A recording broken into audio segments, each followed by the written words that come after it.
Welcome to the Conservation Chronicles, the new podcast from the Wildlife Trust for Lancashire, Manchester and North Merseyside. I'm Jenny, I'm your host for today, and we are super pleased to be joined by Partnerships Officer Matt Stewart and our first LWT Ambassador, Simon Owen. So thank you so much for coming in. How is everyone today? Very well. Yeah, very good. Yeah, the All sun's good. been shining for the last week, so I it's nice to have some sunshine. It is. It's been great. So today we're going to be talking about partnerships, businesses. How does this work with the Wildlife Trust? You sort of think wildlife trusts, we're out there, we're creating nature reserves and stuff, but how does the world of business sort of fit into that? So, Matt, when we say partnerships, sort of what do we really mean? Yeah, so like you said, when people think of the Wildlife Trust, they think of us out doing all this amazing work that we do, but a lot of that work is funded by businesses and corporate partners that we have. So partnerships, I think, it differs massively from just businesses who give us just sort of one-off donations. We sort of refer to them more as supporters of the trust. Partners are businesses that we're interacting with all the time. They're really engaged in what we do. And we have a lot of sort of collaborative work and with a number of business partners, and they are our sort of key allies in a lot of the work that we do and a lot of the business engagement that we head up. So partnerships is obviously a big word and encompasses an awful lot. But sort of breaking it down, it is that collaborative approach to making sure that the businesses that we work with are engaged with what we're doing. We hold the same values and are sort of all pulling in the right direction. Yeah. So it's sort of more than just give us loads of money. Exactly, yeah. So I suppose the supporter aspect that's your more sort of transactional. Maybe if it's being policy focused that a business needs to do something, if they're looking at offset and if there's sort of, if they're looking at like BNG units, carbon credits, that side of things. Partnerships is a bit more philanthropic. There may be elements of that where... It'd be great if we had elephants. It would be good if we had elephants. Everyone would be in. Maybe one day. Which reserve are they on? Yeah. Interesting region, Paul. So there's obviously elements that our business partners, they do get those benefits and they will have sort of biodiversity benefits from the work that they funded. But I suppose partnerships, I don't think, maybe wrong, some businesses may be fully in it for that. Yeah. But I believe that they're in partnership with us for the right reasons and for more than that. And they want to do good by the region and sort of where they live. Yeah, brilliant. And so that kind of comes on quite nicely to you, Simon. Obviously, you are a business owner. You're really quite sort of heavily involved in the trust. So, how does that work? What brought you to us in the first place, and really what do you get out of it? I'm assuming it's got to be a kind of two-way street. Yeah, I think firstly it's there's work that needs to be done in the world to make the world a better place from a climate point of view and from a biodiversity point of view. For me, I like the idea of supporting something that's on your doorstep, because then if everybody did that, that has a worldwide effect, right? So if you can support something that's right on your doorstep, then that can then happen. I think in terms of kind of working with the Wildlife Trust, it's been about, I believe that businesses can play probably the biggest role in climate change in many ways, because they're the ones that all the economics of the world come from. Yeah, if every business gave something back to an organisation like the Wildlife Trust that helps biodiversity, that helps wildlife, that helps habitats, that helps people, then we kind of start to solve the problem probably a lot quicker. And I think that's where I kind of came into it, and what my kind of beliefs are and what I thought we could maybe do even as a kind of pretty small business. I thought, well, any step that any business takes can then have a positive effect. And I think that's ultimately how we're going to change what is a huge problem Yeah, absolutely. I suppose it's about people making what might, on the face of it, feel like actually quite a small thing, but it's that power of collective actions, isn't it? Yeah. So, what brought you to Lancashire Wildlife Trust? Like, how did you end up sitting here today? So for my business, I'd grown the business really well for sort of 10 years or so.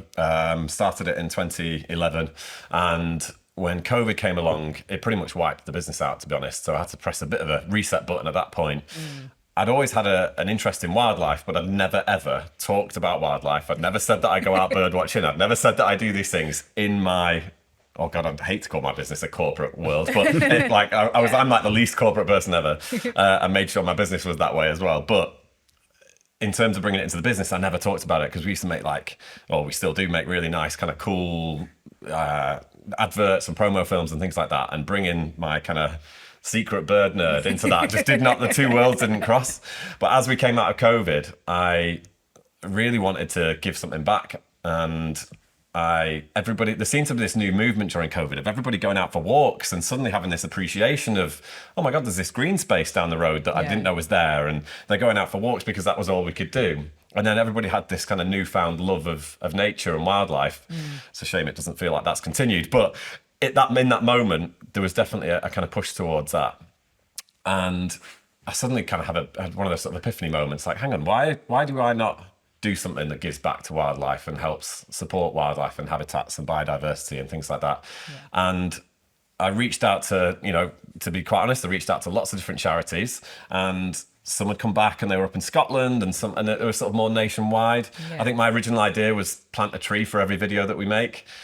And it was yourselves that got back in touch with me and with a really interesting proposition. Now, my business is based in Manchester, central Manchester. Obviously, green space is limited in central Manchester. However, it was then kind of proposed to me that actually it's not trees that we need necessarily in that area. It was to support the conservation and restoration of peatland, habitat that I knew nothing about. And as you used to always tell me, it's bog life. And I did not know how to make bogs. I don't know how to sell that. They sell themselves. Yeah, they sell themselves, yeah. So my idea of kind of looking after 1 square metre of peatland per video that we make just didn't work. So we rounded up on this, after a few conversations, on this kind of 1% idea. So we donate 1% of our turnover for the restoration and conservation of Greater Manchester's peatlands, essentially. And that meant that it was right on our doorstep. It was literally 20 minutes from our office. There's beautiful peatland out there in kind of Earlham, Caddishead kind of way. Yeah. And then the other part that really appealed to me was, well, if I don't know about peatland, then nobody knows about peatland. Yeah. What I think we're really good at is telling stories, and we make promotional films and adverts. So if we could then kind of support that with our film content, and the first one being a film about peatlands and what that means and what the importance of peatlands are, then that's going to educate me so I can talk about it better to our clients. But also, you guys have then got a piece of material that you can put out and hopefully educate your audience as well. So that's exactly what we did. We rounded up on this 1% turnover and then helped and supported with film content along the way as well. Yeah. And so, Matt, kind of what impact has, the support from Simon and through the business sort of had, this 1%, what do we do with it? How does that make a big difference to us? Yeah, like Simon said, so he's part of the 1% Club. So that's one of a number of ways that businesses can get involved with the trust. So we have a few different options. We have sort of membership schemes. We do sort of bigger sort of nature positive partnership work. And yeah, a number of different ways for businesses to get involved, and that is a big part of our job as a partnerships team. We want to make the trust as accessible as possible for businesses to get involved and make a massive impact like Simon has done, obviously working alongside our peatland team. And that 1% of his turnover going directly to support that work. So yeah, our job is just to make the trust as accessible as possible to businesses, make sure we provide value back as well, that focusing their funds and money and time in something that they're really passionate about and care about and are invested. And in turn, that is going to provide us with a longer term partnership, which is what we want. We don't want, well, we're not looking for just transactional partnerships that they pay us a one-off fee for a year and then we never hear from them again and stuff like that. That's not what we're looking to do. We want to develop these long-term partnerships. And like Simon said, he just maybe didn't know that much about us when you first reached out. Had a completely different idea of what you were going to do. This 1% was presented to you and it worked for you at the time. But then going from that, what you'll have learned over those years about what the trust does. Yeah, I mean, you can explain it, but it's crazy. It's huge. Yeah, a huge amount. And I think the trust does so much, as you know. And we kind of moved on from doing that Peatlands film to then, let's tell a narrative story of what the Wildlife Trust do. I think that's been a work in progress for 12 months because it's just so huge what you guys do. We're still on with it. Yeah, absolutely. Yeah. And so for you, Simon, this has kind of progressed even further. So you are now our first Lancashire Wildlife Trust ambassador. Something I'm super proud of. Yeah, it's pretty cool. So what does that mean? What does that actually involve you doing? Yeah, so I think for me, there is a bit of a missing link sometimes between organisations like yourselves and business. Yeah. And what I want to do is position myself in the middle of that and become a beautiful funnel between the business world and hopefully yourselves, and ideally get more corporate supporters, but also just get the word out that actually businesses do need to help and businesses do need to get involved. And to be quite frank, businesses need to be bolder and take quicker action. You know, that's something that's become very apparent it can't be a slow process. Climate change is upon us and it's moving fast. And I think that's where, if I can play any part in getting that messaging out, whether it's on LinkedIn, whether it's through my social channels, through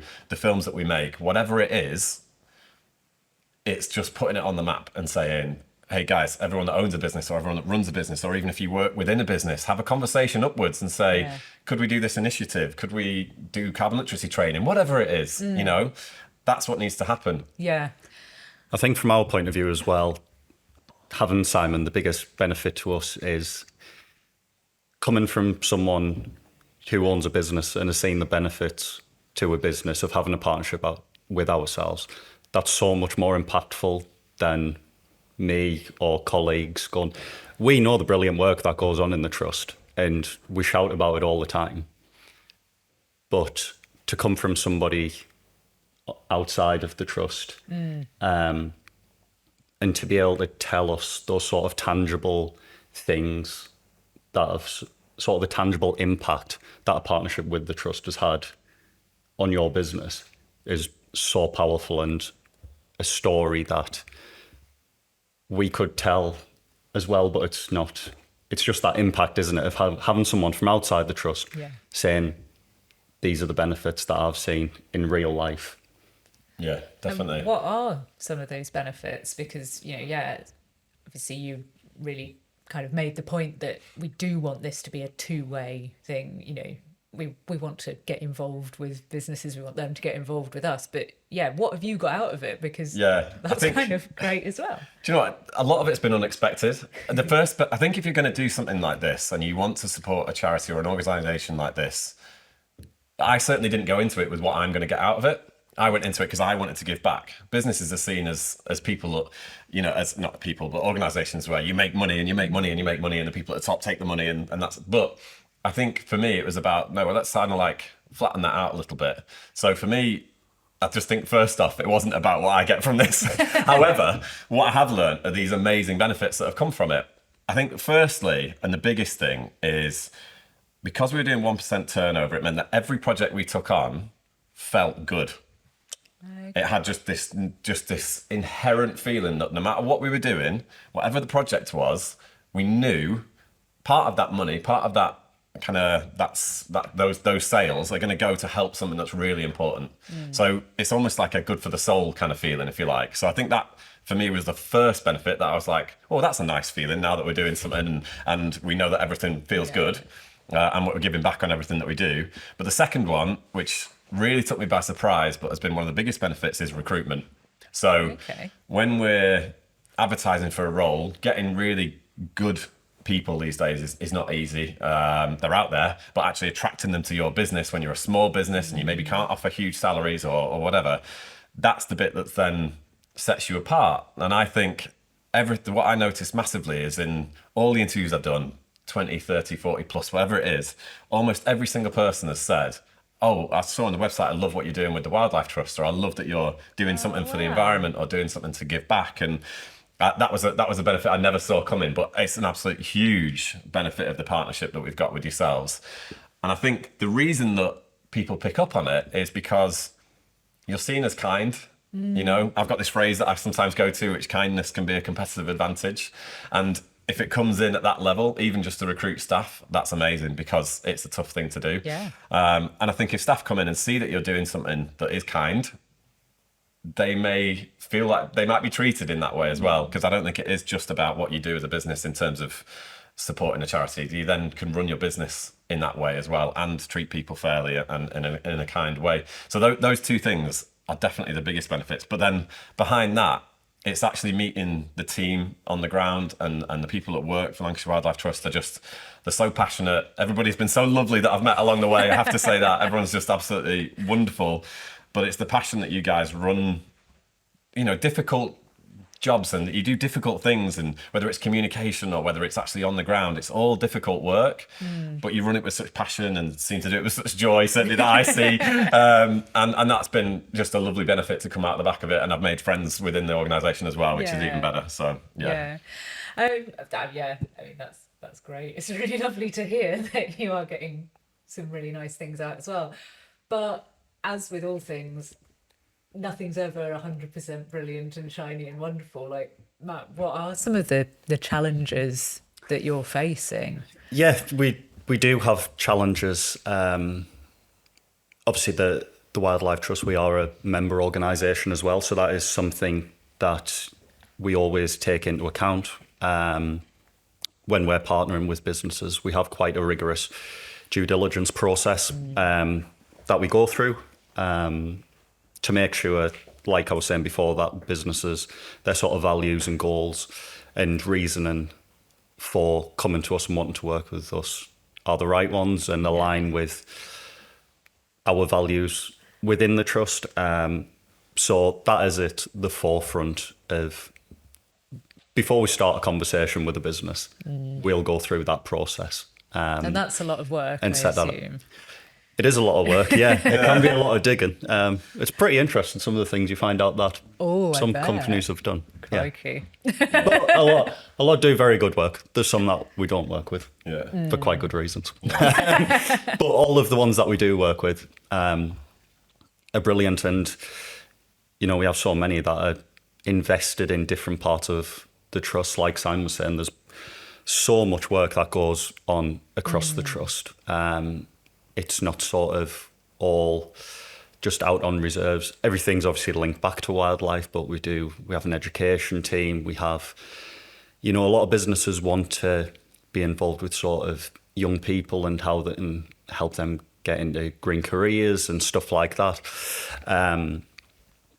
So yeah, all of the businesses that we work with are great, but yeah, there's been a few that aren't so great that we've had to politely decline. That was a good part of the initial conversations, I remember, because around the same time I decided that I wanted the business to run in a more sustainable way as well. So, you know, I then started a Journey to Net Zero course, and then I did the carbon literacy, and almost just from the initial conversations with Lancashire Wildlife Trust, it's then led me to run my business in a better way. And I think those two things kind of just went really nicely hand in hand in those initial conversations, because I was like, but I want to run my business in a better way, not just say, oh, we're giving some money this way. Because the last thing I wanted was to do any form of kind of greenwashing, which I that must be a challenge for you as well, Matt, to be fair. Because how you vet and how you make sure those businesses line up has got to be important as well. But that's certainly one thing I was really conscious of and wanted to run my business in a better way, in a kinder way, for the planet, for people, for everything. This partnership has helped amplify that, I think. Yeah, it's a really tough balance to get in terms of the greenwashing, because we would use that money that they're giving us for something really positive, and that can be really hard to turn down. I bet.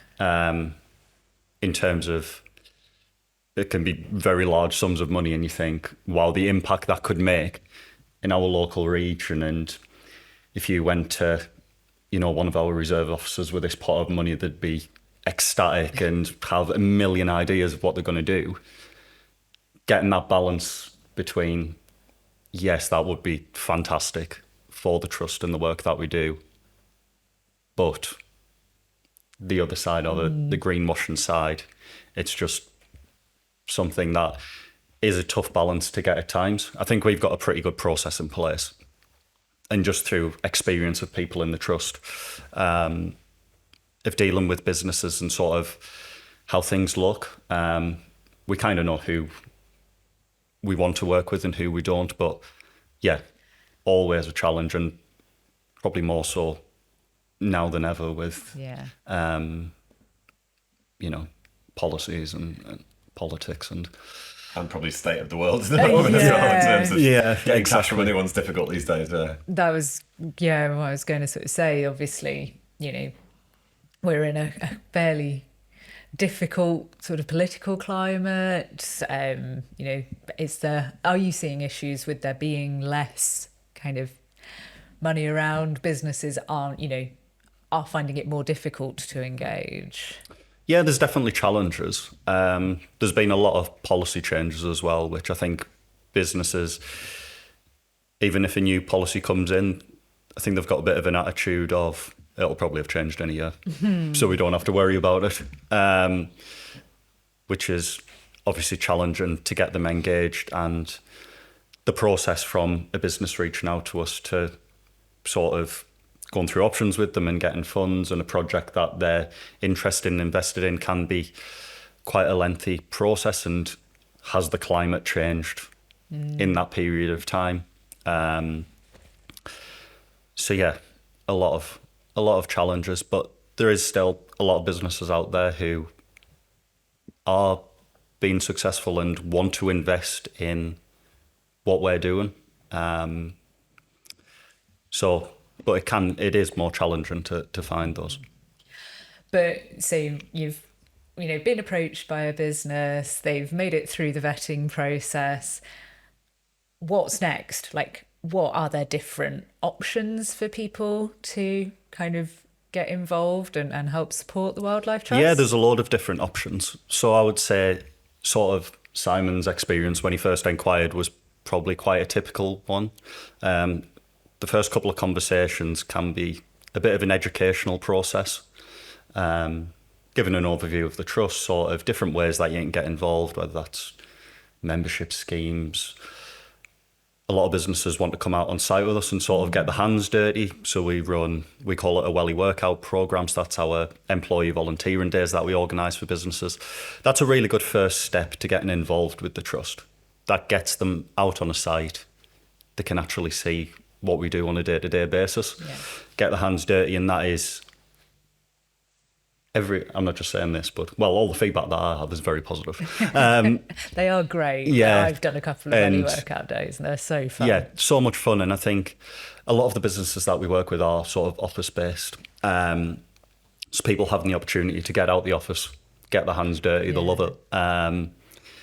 So yeah, we have a lot of different ways to get sort of involved with the trust, but those Welly workouts are a great sort of starting point. To get a feel for the trust and sort of springboard the partnership on from there. And I was reading that 82% of companies actually, after they've just think, we'll come along for a Welly workout, we'll see what it's like, and 82% of companies then actually continue on and get involved on a sort of longer term sort of thing.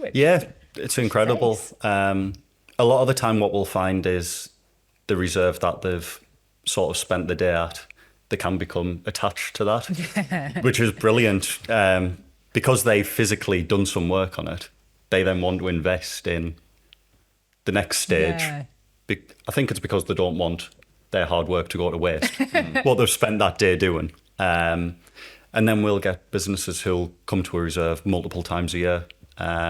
We have partners coming out, long-standing partners but they want to come outside and on site and feel like they're really involved and contributing, not just financially, but yeah, sort of feet on the ground as well, which is brilliant. Yeah.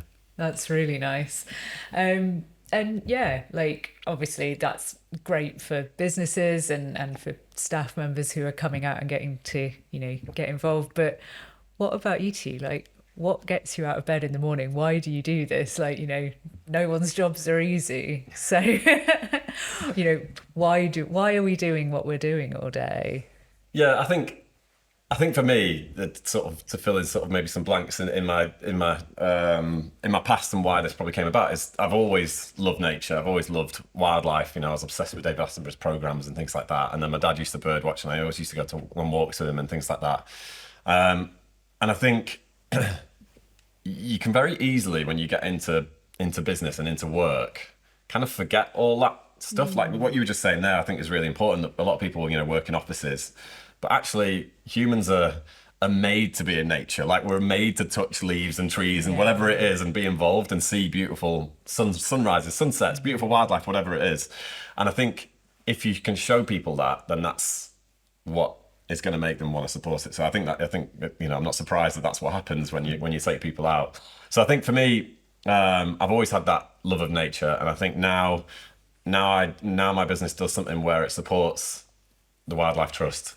It means that there's another level of accountability in a way, that it's not just to do with growing the business. Actually, if I could do the business and do it well, that's going to help you guys.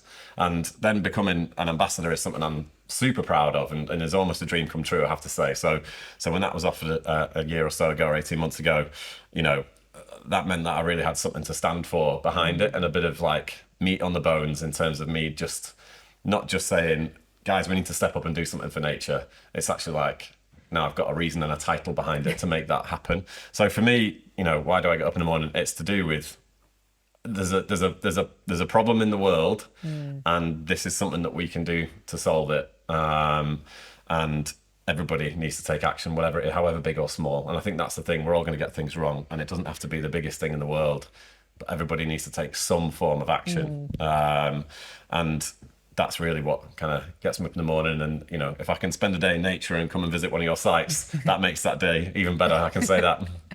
What about you, Matt? Yeah, I think sort of a key turning point for me, like what Simon was saying before, lockdown had a massive effect on everyone, but did make people sort of connect with nature. And I had a very corporate background and was sort of out of university. I worked in sport. Everything looked really good on paper, and paid quite well and stuff like that. And I think that moment allowed me to take a step back, because everything ground to a halt. Just going out for walks and stuff and connecting with nature it wasn't even something that I was thinking about. I think because the corporate world moves so fast, and you feel like you're on the hamster wheel. So yeah, allowing myself to sort of take that step back and reevaluate a few things, and coming to work for the Trust, I knew it was going to be a big change, but it was an enormous change. Just surrounded by all those wildlife nerds. Yeah, and honestly, the thing that was inspiring is just the people that work here.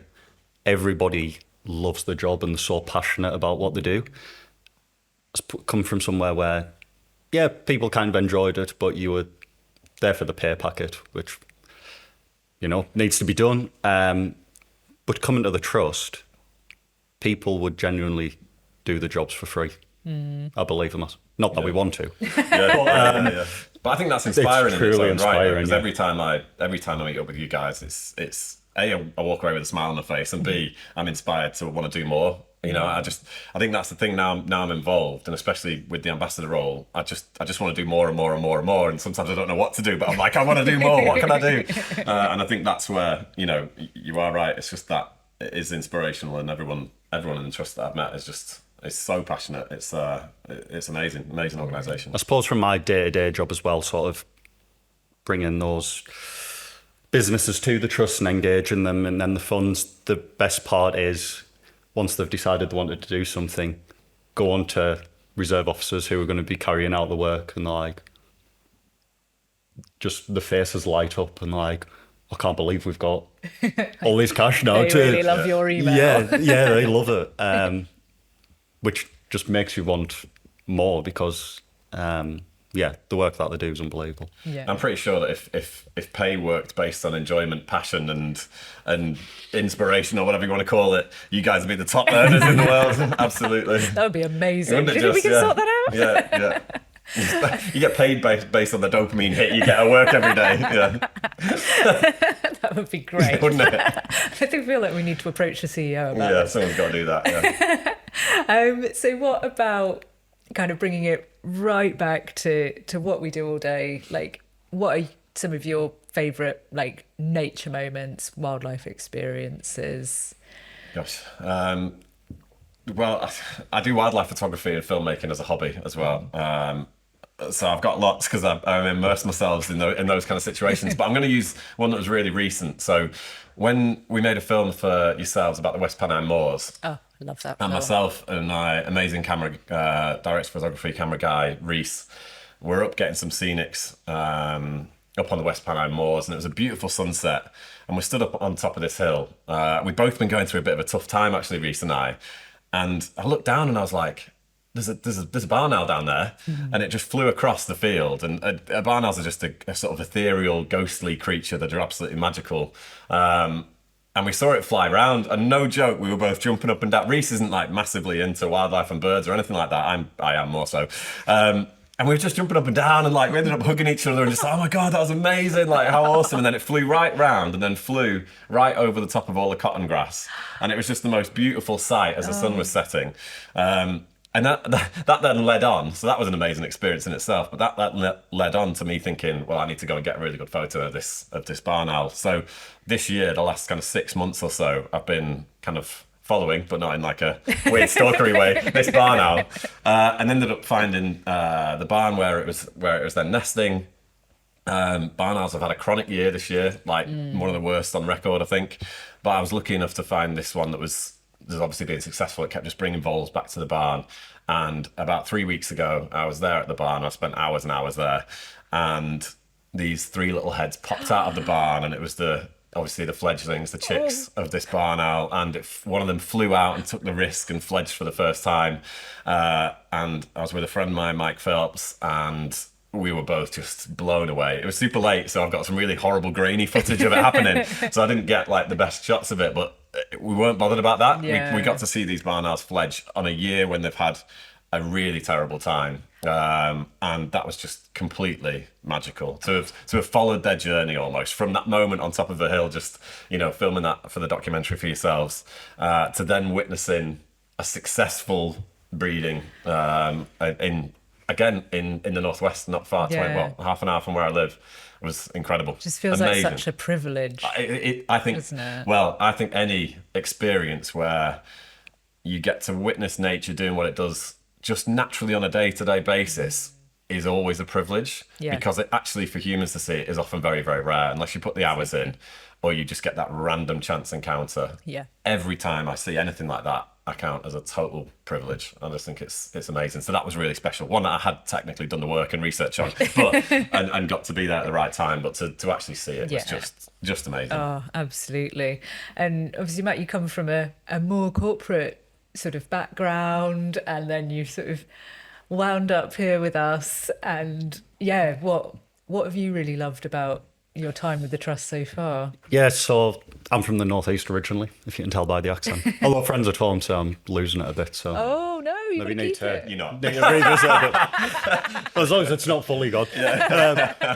So yeah, I have a major affinity with the coast. And That bit of coast in the northeast Yeah. is particularly incredible. wonderful. Moved to Manchester for work, lived city centre, concrete jungle, very different. And now lucky enough to live on the Fylde coast. So yeah, massive affinity with the coast. And I suppose a major sort of wildlife nature experience for me that just hit home on so many levels was I'd only been at the trust for a couple of months, and we had the Filed Sand Dunes project that's run, and we had the Christmas tree planting I love that. project that we do there. And coming back to partnerships, I suppose, just how a nature-based solution is benefiting people and community and wildlife at the same time. I just thought that marriage was incredible. It's such a fantastic project for people at home who might not have come across it. In a nutshell, we gather up people's old Christmas trees, real ones, not plastic. Although there's always a couple of plastic ones get donated every year.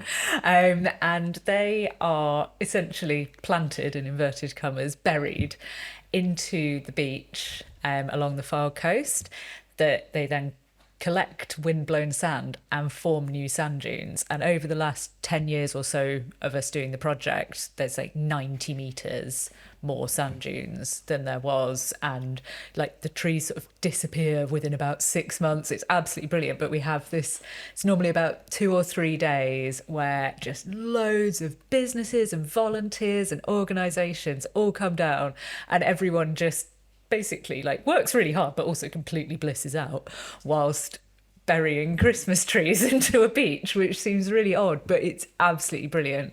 And yeah, I think that's one of the ones I've actually taken part in as well. So I've been so there and done good. that. And it's, I think that's a project that really gets people engaged, because a lot of the work that happens across the trust, you can't necessarily see it. But people are there. It's obviously very urbanised in that area, and you can see the impact it's making. You can go down there. I go and take the dog down there every couple of months to see what the progress is like. I go and visit my trees. Like, no, that was me. These are my sand dunes that are there. Yeah. But yeah, that sort of marriage of sort of everyone coming together and the collective benefit. Just an incredible project. Yeah. I even enjoyed it, and it was the most hideous day when I was there. The wind was blowing a gale, and it was horizontal rain and all sorts, but it was still just amazing and like backbreaking work, isn't it? Actually, you've got to get stuck in, but it was really good fun, amazing. It's great. It's really good. And you can finish up with chips. That's true. So, it's always important. Yeah. Okay. So if we've got anyone out there who's listening who thinks actually maybe I'd love to get involved in the Wildlife Trust, what should they do next? Yeah, so we put out a lot of content on LinkedIn, which is sort of focused around businesses that obviously we're already partnered with. So we have loads of information on there in terms of what's happening within the trust, just sort of general roundups of our work, some sort of educational stuff for businesses who might not necessarily know where to start with a partnership with ourselves or just a charity partnership in general, and a load of opportunities. We have opportunities encompassing everything that we do within the trust. A lot of business-focused information goes out on our LinkedIn. Simon's very active on LinkedIn with sort of championing our work on there as well. And then we have business pages and corporate pages on our website as well. Yeah, and people can just get in touch. They think we can email business@langstonwt.org.uk. Certainly can, yeah. There's some inquiry forms on the website as well. Brilliant. I would just say, if you've got any inclination to try and help an organisation or to get involved with Lancashire Wildlife Trust, is to just start the conversation. You never know I didn't know where it was going to go, and I think that's the beauty of it. Is I've now become passionate about bogs, which I definitely would never have thought I would have said. But I now understand a whole habitat that I didn't know before. So I would just say, reach out, start the conversation. I'll be absolutely amazed if you don't come out of that conversation and think you want to support in some way, shape or form. Amazing. I think that wraps us up really well. So it just kind of falls to me to say a huge thank you to Matthew Stewart, our partnerships manager, and Simon Owen, our LWT ambassador, for coming along and having a chat today. So if you think your business could get involved in Lancashire Wildlife Trust, or you'd just like to find out more, please get in touch. There's loads of information on LinkedIn and also on our website. You can also email us at business@lancswt.org.uk. It would be really amazing to just have a talk with you, your organisation, your business, and find out how we could start working together to start making a real positive difference for the future.